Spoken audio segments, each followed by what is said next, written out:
Why the dojo?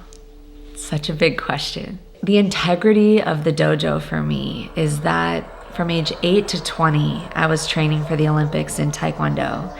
And the dojo is the space inside of which I would go to train every single day.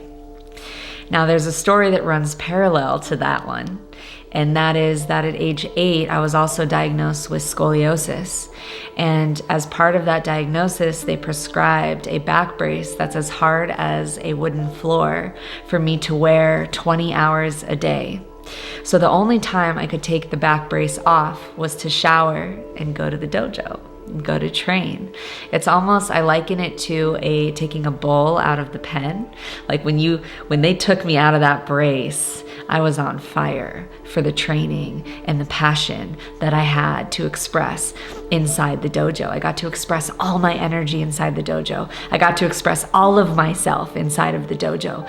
And that is the seed frequency that was planted in me from ages 8 to 20. So even though I wore the brace for 5 years, I still ended up needing to have the spinal fusion at age 13.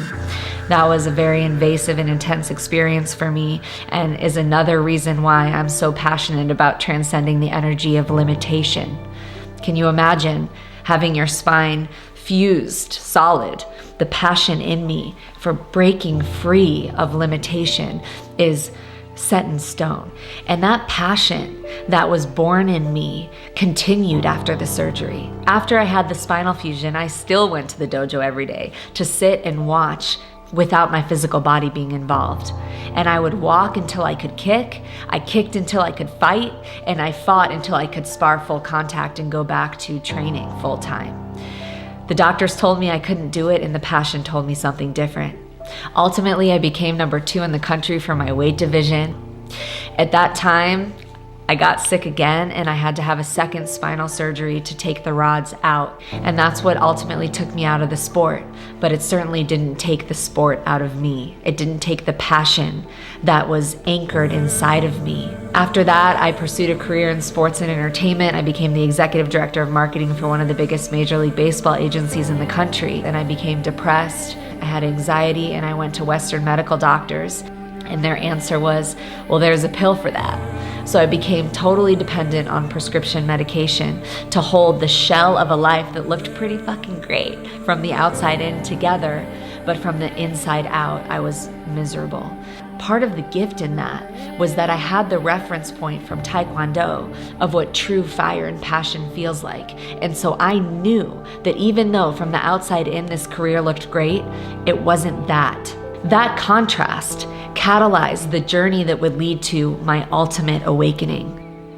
I got off all the prescriptions and I moved into my own transformational process, working with EMDR, meditation, yoga, hypnotherapy, plant medicine, all of which supported what I consider to be my original awakening.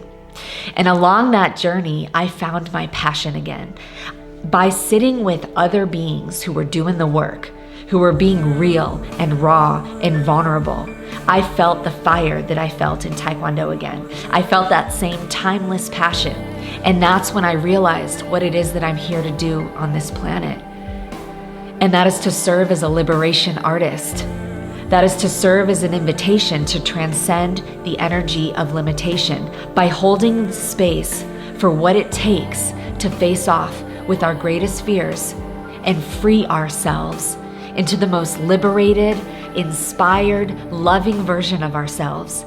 And that is what birthed the Liberation Dojo. It's been such a gift to go through every life cycle that I've moved through, to make a careful study of what it is to grow, of what it is to transform and evolve as a human being. So I'm grateful for every step and every kick and every expanse that has occurred inside the dojo that is my life.